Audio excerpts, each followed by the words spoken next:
शांति। भारत देश आध्यात्म प्रधान देश है और इसीलिए जहां आध्यात्मिकता है तो आध्यात्मिकता जीवन के अंदर अनेक रूप से प्राप्तियां कराती है। और वो प्राप्तियां क्या है जो राजयोग से हमें प्राप्त होती है कि मनुष्य जीवन में शक्तियों की कमी है और वो शक्तियां हमें प्राप्त कराती है। आज की दुनिया में मनुष्य के पास शक्ति तो है, जैसे किसी के पास धन की शक्ति है, किसी के पास शारीरिक बल है, किसी के पास वाक शक्ति है, तो किसी के पास लिखने की शक्ति है। परंतु देखा यह गया है कि आज मान लो किसी के पास धन की शक्ति है, खूब धनवान है, लेकिन अगर उसका कोई प्रिय व्यक्ति, उसकी अपनी संतान जब बीमार पड़ती है और लाखों रुपया खर्च करने के बाद भी जब डॉक्टर लोग ये कह देते हैं कि अब भगवान बचा सकता है, हम नहीं बचा सकते हैं, तो वो धन की शक्ति उसके कोई काम की नहीं। ऐसा महसूस होता है कि इतना धन है किस काम का। कि किसी तरह किसी के पास शारीरिक शक्ति है, खूब बलवान है, लेकिन अगर उसके कोई प्रिय व्यक्ति को कुछ हो जाता है तो उस समय वो टूटने लगता है, उसका मनोबल टूटने लगता है, खोने का डर महसूस होने लगता है। तब लगता है कि इतना शारीरिक बल किस काम का। आज किसी के पास वाक शक्ति है, लिखने की शक्ति है, लेकिन अगर बोलने में कुछ अयोग्य बोल निकल जाए, लिखने में कुछ अयोग्य लिख दिया जाए, तो उसके बाद जो परिस्थितियों का निर्माण होता है और उन परिस्थितियों में फंसता जाता है, और ऐसे फंसते हुए कभी कभी ये विशेषता, ये शक्ति उसके लिए बहुत बड़ी समस्या खड़ी कर देता है। तो दुनिया के अंदर मनुष्य के पास ये शक्ति होने के बावजूद भी उसके जीवन में मुसीबतें अनेक सामना करनी पड़ती है। लेकिन आध्यात्मिकता, राजयोग हमें कौन सी शक्ति प्राप्त कराता है? आत्मिक शक्ति। और वो आत्मिक शक्ति की आवश्यकता आज के युग में बहुत है।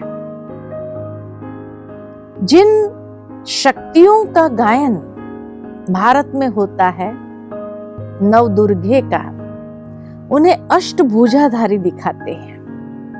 वास्तव में कोई 8 हाथों वाली देवियां नहीं होती है, लेकिन राजयोग के द्वारा परमात्मा शिव से अष्ट शक्तियां विशेष रूप में प्राप्त होती है, जिस अष्ट शक्तियों के द्वारा हम बड़ी से बड़ी परिस्थिति को सहजता से सुलझा सकते हैं, अनेक कमजोरियों के ऊपर विजय प्राप्त करते हुए विजयी आत्मा बन सकते हैं। दुनिया के अंदर इसीलिए शक्तियों की तो भुजा दिखा दी, तो दूसरी ओर रावण के 10 सिर दिखा दिए। सिर प्रतीक है अहंकार का, क्योंकि जहां अहंकार है वहां अनेक बुराइयां खड़ी हो जाती है। इसीलिए जब किसी में अभिमान होता है तो यही कहते हैं, अरे कितना ऊंचा सिर लिए घूम रहा है, लेकिन उसे पता नहीं जहां रावण के सिर न रहे तो उसका क्या हाल होगा। तभी भारत के अंदर नवरात्रि के बाद दशहरा आता है कि जब ये अष्ट शक्तियों को विकसित करें हम, तो अहंकार, ईर्ष्या, द्वेष, क्रोध, लालच, इन सब बुराइयों के ऊपर हम विजयी हो सकते हैं। यानी ये 10 हरा, ये 10 कमजोरियों के ऊपर विजयी हो जाते हैं। राजयोग के द्वारा जो प्राप्त शक्तियां हैं, ये शक्तियां वास्तव में 3 डायमेंशनल है। कैसे 3 डायमेंशनल प्राप्तियां कराती है? वो स्वयं को भी प्राप्त कराती है, प्राप्ति का अनुभव कराती है, तो साथ ही साथ हमारे संबंधों में व्यवहारिक कुशलता कैसे आती है इन्हीं शक्तियों के माध्यम से, तो ये भी अनुभव देती है, ये भी प्राप्ति का अनुभव कराती है। और तीसरा, जीवन के अंदर जो परिस्थितियां, समस्याएं आती है, उन समस्याओं, परिस्थितियों के ऊपर भी कैसे विजयी हो सकते हैं, उसका भी अनुभव प्राप्त कराती है। तो इसीलिए कहा यह 3 डायमेंशनल प्राप्ति का अनुभव कराती है। कौन सी शक्तियां हैं ये जो जीवन के अंदर बहुत आवश्यक है? तो राजयोग द्वारा जो अष्ट शक्तियों की प्राप्ति होती है, उसमें आज हम विशेष 4 शक्तियों को देखेंगे। और वो प्रथम 4 शक्तियां जो है, उसमें सबसे पहली है सहन शक्ति। लेकिन कोई भी शक्ति को विकसित करने का आधार है कुछ गुण। बिना गुण के शक्तियों को विकसित नहीं कर सकते हैं। और उससे कौन सी कमजोरी के ऊपर विजयी हो जाते हैं? तो जब व्यक्ति जीवन के अंदर सहन शक्ति को विकसित करता है, तो उसका आधार है प्रेम और क्षमा भाव। दुनिया के अंदर जो व्यक्ति प्रेम और क्षमा भाव को लिए हुए चलता है, उसके अंदर अथाह सहन शक्ति है। और उससे कौन सी बुराई के ऊपर विजय प्राप्त कर सकते हैं? तो क्रोध रूपी कमजोरी के ऊपर विजयी अनुभव कर सकते हैं। कैसे? एक छोटे से उदाहरण के माध्यम से देखेंगे कि दुनिया में जितनी भी महान हस्तियां हो गई, उन सभी महान हस्तियों के जीवन के अंदर उनकी महानता का आधार ये सहन शक्ति थी। कई बार कई लोग सहन शक्ति को कमजोरी समझ लेते हैं, लेकिन वास्तव में देखा जाता है कि जो व्यक्ति अंदर से शक्तिशाली होता है, वही सहन शक्ति अपने में विकसित कर सकता है, और उसी से वो महानता के शिखर पर पहुंच जाता है। महात्मा बुद्ध के जीवन की बात याद आती है कि एक बार महात्मा बुद्ध एक वृक्ष के नीचे तपस्या कर रहे थे। एक व्यक्ति ने वहां आकर के खूब गालियां दी, बहुत गालियां दी। महात्मा बुद्ध के शिष्य को अंदर ही अंदर हो रहा था कि ये व्यक्ति को चुप करा दे हम। गुस्सा भी आ रहा था, लेकिन महात्मा बुद्ध वही शांत मुद्रा में बैठे थे। लास्ट में उस व्यक्ति ने महात्मा बुद्ध से कहा, आपने सुना मैंने क्या कहा? महात्मा बुद्ध मुस्कुराते हुए कहने लगे कि भाई, तुमने जो कुछ भी दिया, मेरे काम की तो एक भी चीज नहीं थी, तो मैंने उसको स्वीकार ही नहीं किया है। मुझे तो तुम पर दया आ रही है, प्रेम जागृत हो रहा है, और मैंने तुम्हें क्षमा कर दिया।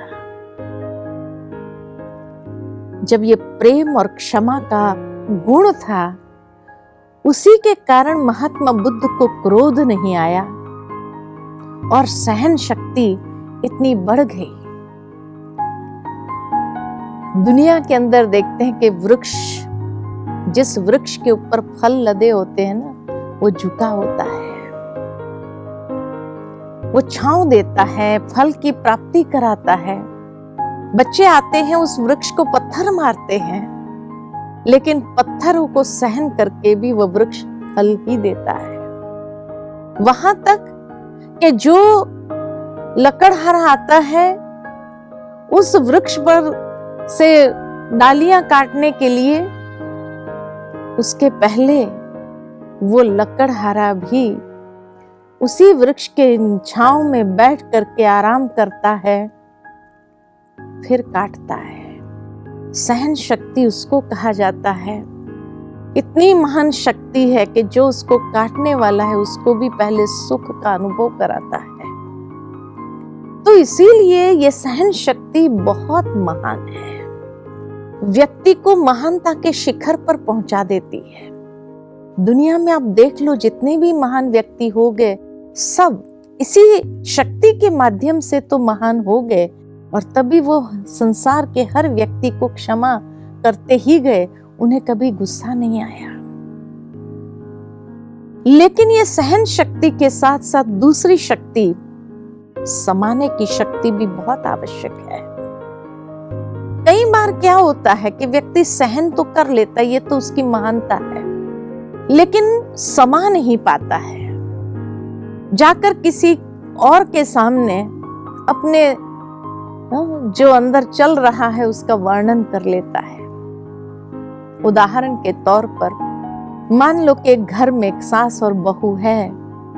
सास ने कुछ कहा, बहू ने सहन कर लिया, जवाब नहीं दिया, बहुत अच्छी बात, ये उसकी महानता थी। लेकिन वो सारी बात अपने में समा नहीं पाई, और इसलिए पड़ोस में या तीसरे घर में जाकर के, जहां उसका आने जाना का रिश्ता था, संबंध था, वहां जाकर के जब चेहरा उतरा हुआ देखते हैं तो वो सामने वालों ने पूछा कि भाई क्या हुआ, क्यों आज चेहरा ऐसा है? तो अपने में समा नहीं पाई और वो सारी बातें उसने कह दी। अपना मन तो हल्का कर लिया, लेकिन जब घर आती है और मान लो कि किसी कारणवश बाजार जाती है या कहीं बाहर गई, तो वो संबंधी तीसरे घर पर जो रह रहे थे वो आते हैं और उसकी सास को कुछ सलाह देने लगते हैं कि भाई आजकल का जमाना है, हमें कुछ बोलना नहीं चाहिए, ये नहीं करना चाहिए, सलाह देने लगते हैं। तब वो सास पूछती है, आपको कैसे पता चला? हमारे घर में तो सब ठीक है। तब वो पड़ोसी कहते हैं कि नहीं, आपके घर से बहू आई थी, उसका मन भरा हुआ था, वो आकर के कुछ मन अपना हल्का करके गई, तो इसीलिए हमें लगा कि भाई आपके घर में ऐसी कोई बात न हो, यही चाहते हैं हम, सुख शांति बनी रहे। अब आप सोचो कि जैसे ही वो पड़ोसी जाएंगे, बहू अगर बाजार से आई, अब सास का स्वरूप कैसा होगा? और इसीलिए फिर से आग में घी का कार्य करता है और वो आग भड़क उठती है। तो सहन कर लिया, ये महानता थी, लेकिन क्योंकि अपने में समा नहीं सके, इसलिए फिर से वो बहुत बड़ा स्वरूप ले लेती है। और जब बहुत बड़ा स्वरूप ले लेते हैं, उसके बाद उस परिस्थिति को संभालना कभी कभी बहुत मुश्किल होता है। तो समाने की शक्ति के लिए कौन से गुणों की आवश्यकता है? समाने की शक्ति के लिए आवश्यक है हमारे अंदर गंभीरता की और हृदय की विशालता। जितनी गंभीरता और हृदय की विशालता है, उतना हर बात को हम समाते जाएंगे और बहुत सुंदर अनुभव करेंगे। जिस तरह समुद्र विशाल है, अनेक नदियों का किचड़ा वाला पानी समाता जाता है। समुद्र कभी नदियों को मना नहीं करता है कि तुम अपना किचड़ा मेरे में क्यों डाल रहे हैं, लेकिन समुद्र खुद भी वो किचड़ा नहीं रखता है। भारी चीज अपने भूगर्भ में समा लेता है और हल्की चीजें होगी तो लहरों के द्वारा किनारे पर फेंक देता है, अपने में नहीं रखता है।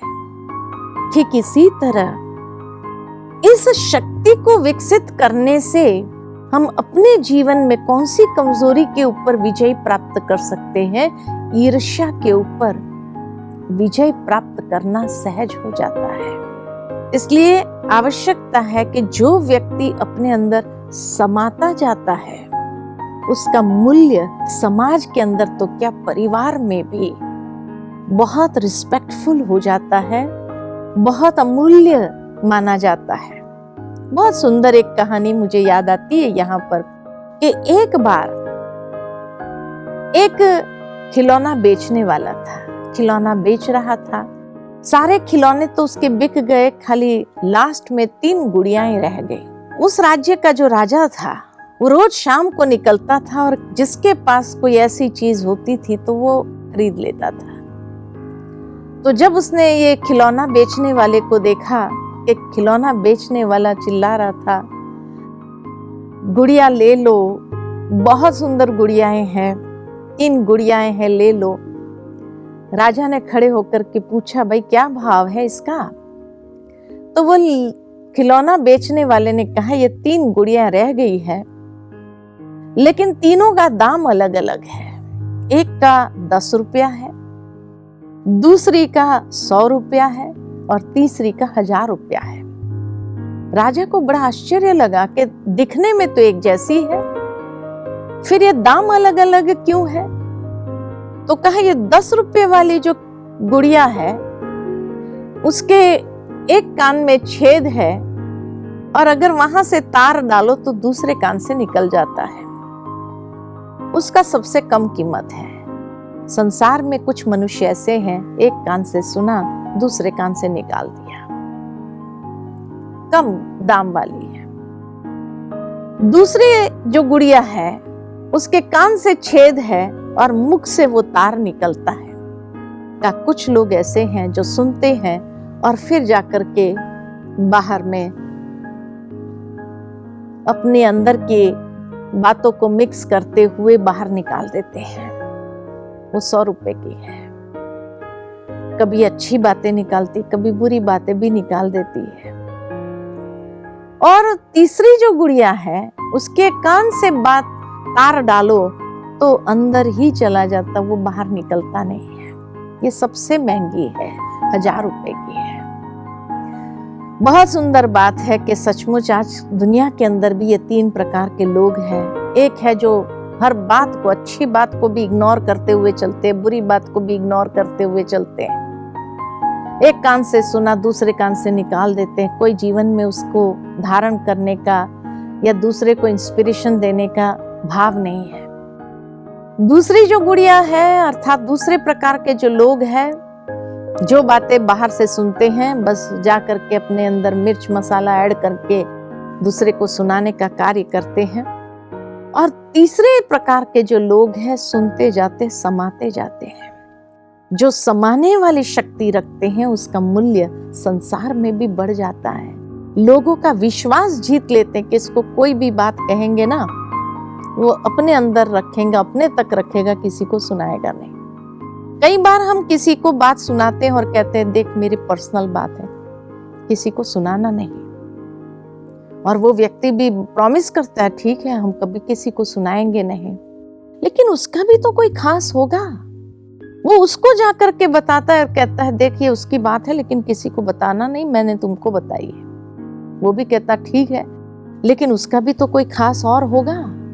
वो उसको जब वो बात घूमते घूमते वापस मेरे पास आती है और उस व्यक्ति को हम जाकर कहते हैं, आखिर आपने कह दिया ना, अपने में समाया नहीं ना।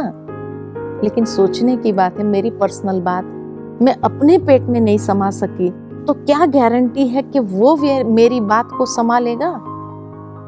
इसीलिए कहा जाता है कि जो बातें करनी है भगवान को देते जाओ, भगवान को सुनाते जाओ। राजयोग हमें यही सिखाता है कि जब हम उसको ईश्वर को देने का प्रयत्न करते, उसको देने लगते हैं, तो हमारा मन हल्का भी हो जाता है।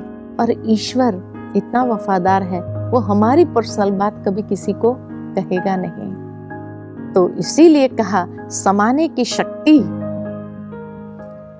गंभीरता और हृदय की विशालता से आती है और ईर्ष्या रूपी अवगुण के ऊपर हम विजय प्राप्त कर सकते हैं। तो इसीलिए ये आध्यात्मिक शक्तियों को जब देखते हैं कि ये आध्यात्मिक शक्ति हमें सचमुच अंदर से कितना बल देती है, कितना महान बनाती है, महानता के शिखर पर, और जिसकी आवश्यकता आज के युग में हर परिस्थिति के ऊपर भी विजय प्राप्त करने के लिए मददगार बन जाती है।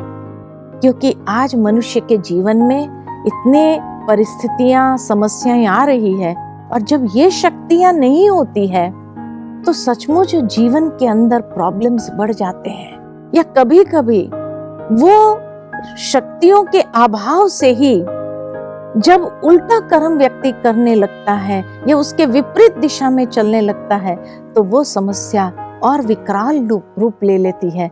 इसीलिए ये शक्तियां हमारे जीवन को बहुत सुकून का अनुभव कराती है बहुत सहजता से हमें जीवन में आगे बढ़ने के लिए प्रेरित करती है। और कई प्रकार के जो उतावलापन या जो कमजोरियां के कारण आज मनुष्य जीवन में हलचल पैदा होती है, समस्याएं बढ़ जाती है, वो नहीं होती है। तो इसीलिए ये शक्तियां आज के युग में बहुत आवश्यक है। आगे के सत्र में हम देखेंगे कि और कौन सी शक्तियां हमारे जीवन में आवश्यक है, जिसकी धारणा, जिसको विकसित करना बहुत जरूरी है, क्योंकि तभी हम कमजोरी पर भी विजय प्राप्त कर सकते हैं। और वो गुण तो निजी गुण हमारी संपत्ति है, तो उन गुणों के माध्यम से वो शक्तियों को विकसित करना आसान है। ओम शांति।